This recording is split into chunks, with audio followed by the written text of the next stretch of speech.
Hello world, welcome back to the Razor RC, and we got a brand new vehicle to the channel. Probably the best entry-level nitro vehicle you can buy. This is my very first Kyosho, so I'm really excited. Kyosho is a huge brand, obviously. It's been around for a long time, I don't know, 40 years or something like that. And they're known for something that not a whole lot of other brands are known for still, and that is nitro vehicles. If you've been following the channel, yes, I've gotten into nitro. I love nitro. I think it's tons of fun. I know it's not for everyone, but I wanted to pick another one of these things up, and so I decided to get what I think is a really good value, Kyosho Inferno Neo 3.0. This is a 0.21 nitro powered 8-scale race buggy. It is an RTR, so what they call the ready set, ready to run. It does come with a 2.4 gigahertz radio, the KE21 SP engine, a waterproof servo. Hopefully they've got 2 waterproof servos in there. And yeah, I'm super excited. I have not opened this up or anything like that, so we are going to take a quick look at the vehicle.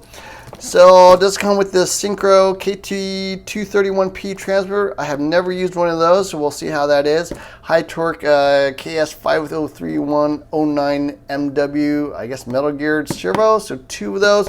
The KE21 SP engine, so they also make a higher spec, I think it's called the MP9 TKI4 ready set. So they make 2 different RTR nitro buggies. This is their lower end, sells for $350 here in the US, and they make the higher end MP9 TKI4 for $500, so quite a bit more, but we'll see how that is. Looks like metal shielded bearings, durability, reliability, universal drive shafts, front suspension. Well, that's good. It's got front suspension. Double disc brakes, pretty standard. Big bore shocks. I believe they're aluminum. We'll see. Block pattern. Tires, don't know. Looks like kind of a dirt style all-terrain type tire. Gear diffs front and rear. I believe it also has a center differential, adjustable rear wing, double wishbone suspension. You will need fuel. A fuel bottle, 4 double A's. Looks like here's the body. Comes in 2 different colors, green and orange. As you can see here on the end, I got the green, of course.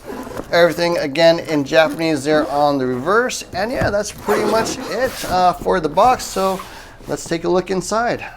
Okay, we got everything taken out of the box. Quick look. Here is the manual. Comes with the bind plug. Some additional QR codes and stuff. You can look stuff up. But 8th scale Inferno Neo looks like, maybe Japanese on one side, US on the other. Not totally sure. We shall see. A little box of tools. So you got a large wheel wrench, air filter, glow plug remover, T-wrench, a couple of little Allen keys, as well as some zip ties for presumably the air filter, maybe the exhaust, not totally sure. Some kind of little plastic piece probably for the air filter. Here's the radio. Never used one of these. I have seen one of these. This is the KT231P 2.4 gigahertz FHSS based radio. So it's got kind of a funky angled steering wheel. I'm not sure about that. Looks like a 3rd channel 3-way switch. Trigger feels a little weird, I gotta admit. It's really soft on the pull side and then really stiff on the brake side, so I assume that's intentional, but kind of unusual. Looks like you can probably charge the batteries through the radio, so that's kind of cool. I don't know what NP adjust is. Looks like maybe 70-30. Kind of a long trigger throw there. In terms of adjustments, you got throttle trim, steering trim, which is pretty standard, and then unusually throttle endpoint adjustment on the forward and reverse side, which you really need for nitro. Super critical. Steering dual rate, so there is no endpoint adjustment for the steering, just dual rate.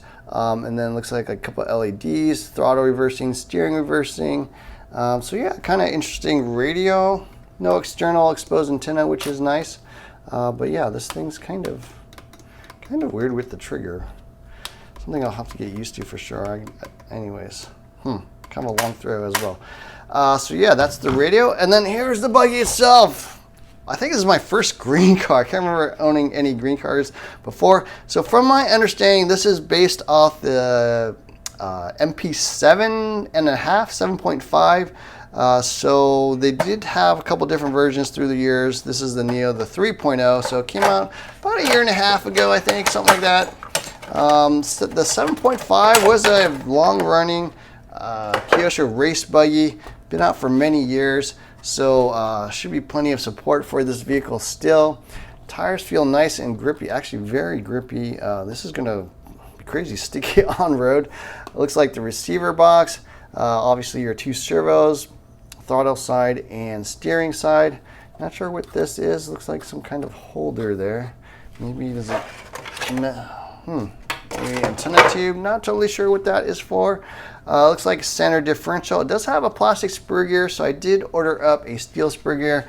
We'll see how that goes. You know, a lot of 8 scales have steel spur gears, but a lot also have plastic spur gears.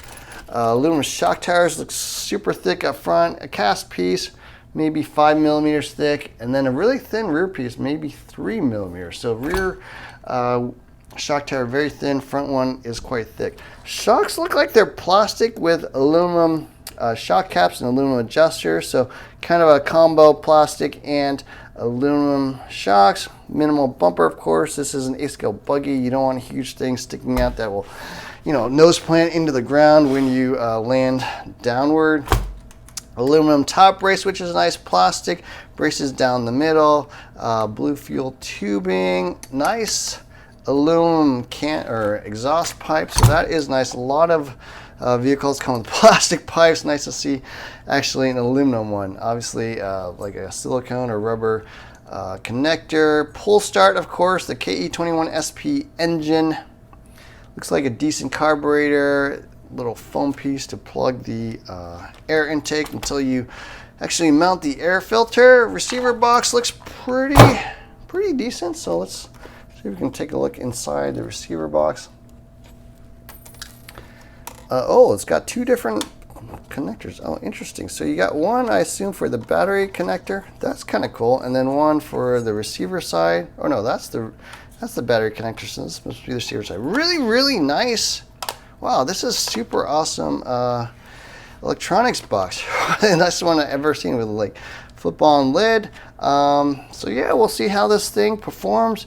In terms of the front pieces, looks like cast aluminum spindles in the front, plastic C-hubs, adjustable turnbuckles. There is a C-hub style suspension, front arms, obviously double wishbone suspension. Arms look reasonably beefy.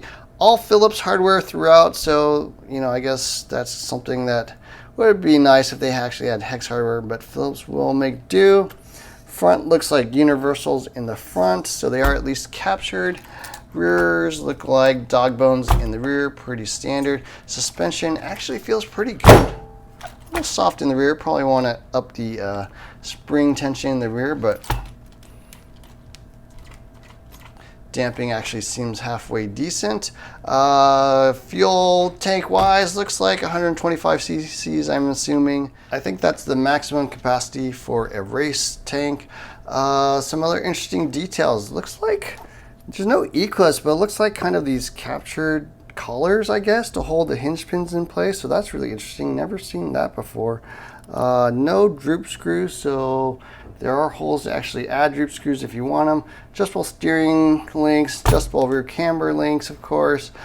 So this was pretty much a race vehicle. Now it's made in China instead of Japan. But for many years, Kyosho raced the MP7, and now it's released as an RTR. Plastic steering servo saver. It is adjustable, which is nice. So here's the bottom, black aluminum chassis. Of course, you got the cutout for the flywheel, so you could bump start. Little indentations for the diffs, so a little bit lower than the rest of the chassis. Couple different locations for shock adjustments. Lots of locations for shock adjustments up top, including top and bottom rows. Looks like maybe adjustable hinge pin locations. I'm not really sure how that works. Looks like you got, maybe you could flip it or something to reverse the angle of the upper arms. That's rather interesting. Diffs look like quick access diffs, so I think you could probably get access to the diffs with 4 screws. Top screws for the center diff, a little more work. You would have to remove the throttle linkages, and then I think 4 screws you could get at that. Hopefully this whole thing pops out for service. Flywheel, the clutch bell, looks like a fairly small number of teeth, maybe 15 tooth or so, Mod 1 gearing. But yeah, a pretty nicely equipped vehicle. I think for 350 bucks, this looks like really good value. Honestly, like most 10th scale electric 3S vehicles are all plastic chassis, plastic shocks, and sell for maybe 370, 400, 420, like a slash 4x4, I think it's like 420 for a brushless.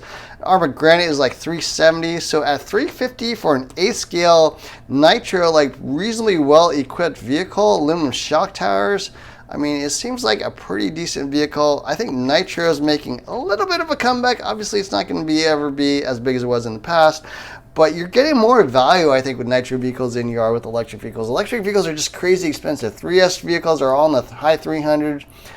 4S are like close to 500 bucks nowadays, and then 6S, you're talking $600 plus, even up to 800 or 820. The new HPI Racing Forza Truggy S is like 820, something like that. So a lot of money for vehicles. Nitro actually starting to look like a bit of a value nowadays. So yeah, super excited to do a little unboxing of this Kyosho Inferno Neo 3.0. I'm going to be doing break-in runs and, you know, obviously getting the car ready and then hopefully get a chance to bash it. We'll see how it actually performs. But yeah, I think this is going to be the best starter Nitro 8th scale you can get. I mean, pretty much the Traxxas vehicles are like 400 to 500 bucks.